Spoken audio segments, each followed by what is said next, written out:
We're on trustworthiness again.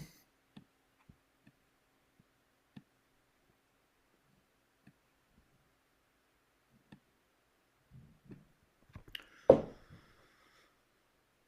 guess I have a few threads that we could follow today to talk about trustworthiness. Maybe we'll hit on all of them, but the one I wanted to start with at first is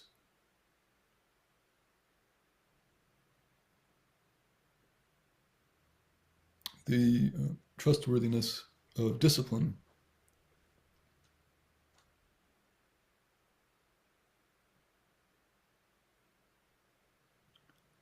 But even hearing that word, discipline, even if it's prefaced with the idea that it is trustworthy, can bring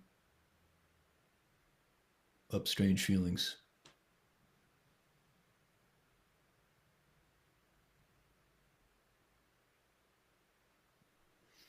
I think a lot of us, in contemporary times, and maybe this has always been a challenge, feel that discipline is not trustworthy. We might feel as though discipline is a threat.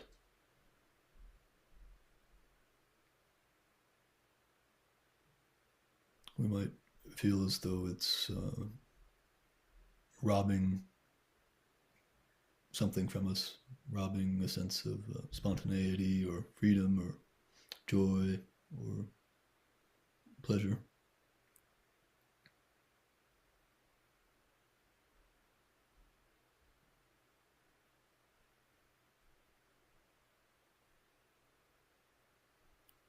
But if we're staying true to the traditions that have inspired this practice circle, this nonviolent warriorship practice group,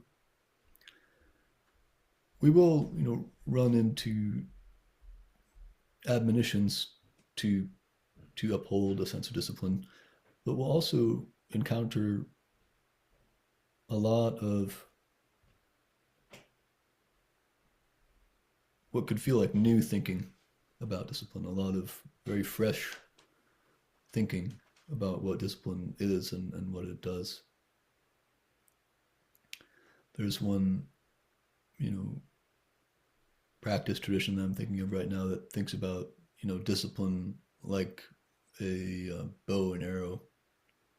I'm not remembering the exact quote here, but there's just something about, discipline can be very precise and very gentle at the same time. It's like when you are shooting a bow, you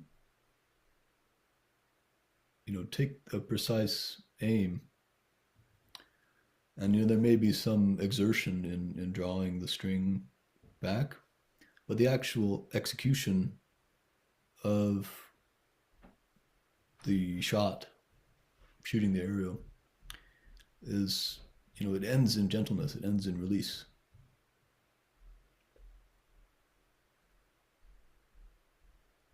So if we were to, contemplate that, or even, you could even turn it into a practice to go and, if you have a safe place to do it and you have access to a bow and an arrow, it could be a very helpful practice, both to deepen into many of the qualities that we talk about at the Shield Circle, but also just to experientially explore this fresh look on discipline. So that's one aspect in which we can lean into the sense that discipline is trustworthy. It can involve a lot of gentleness. It doesn't have to involve self-admonition, or it doesn't have to involve the kind of effort that comes from a oppressive inner or outer posture. The other fresh, liberating idea about discipline is that discipline actually brings freedom. It brings many of the qualities that we're afraid of losing when we first hear about it.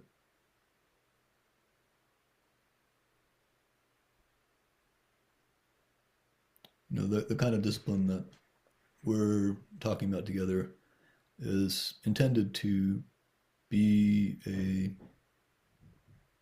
platform, you could say, a structure of our lives that brings freedom. You know, we'll sometimes use metaphors about a ship. You know, we talk about noble joy being like the flag on a mast. You know, we can talk about discipline in terms of that structure of the ship as well too. You know, I mean, you know, we may have times where we wish we could just dive into the ocean of life and swim without any structure. You know, we may, you know, be able to do that for a time, and it may be fulfilling and joyful and freeing to basically move totally unencumbered or unboundaried through the ocean of our life. But the reason I like that metaphor is because, you know, it really points to us like how long do we really expect ourselves to swim through life, through an ocean, without the structure of the ship? And where will we actually go?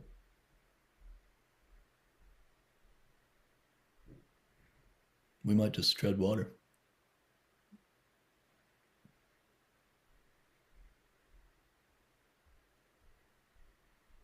But, you know, when we live out our discipline, you know, which for us, the main discipline we talk about, at least first, is the discipline of meditation and the discipline of, you know, how we move through our communities and to some degree structure our life. You know, those are the, you know, main areas that we could say form the discipline of nonviolent warriorship. You know, if we loop that back to the boat metaphor, it's like if we have a skillful, accurate, smooth, gentle way of, you know, staying vigilant at the rudder, you know, knowing when to raise the foresail and to lower the midsail. You know, then we are gliding along the waves, and we're really heading in a direction. And anyone, you know, who you've met who spent a lot of time out sailing, and which takes a lot of discipline and a lot of accuracy, a lot of vigilance. You know, if you look into their eyes, you'll see this vastness. Sailors' eyes are very unique, and to me, it's like you can see the ocean in their eyes. You can see their experience of freedom that their discipline and their skill has given them.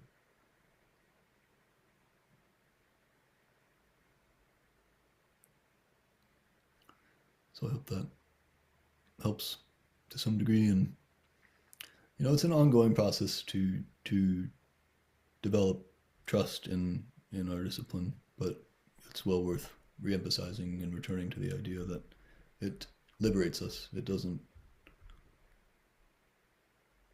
limit us.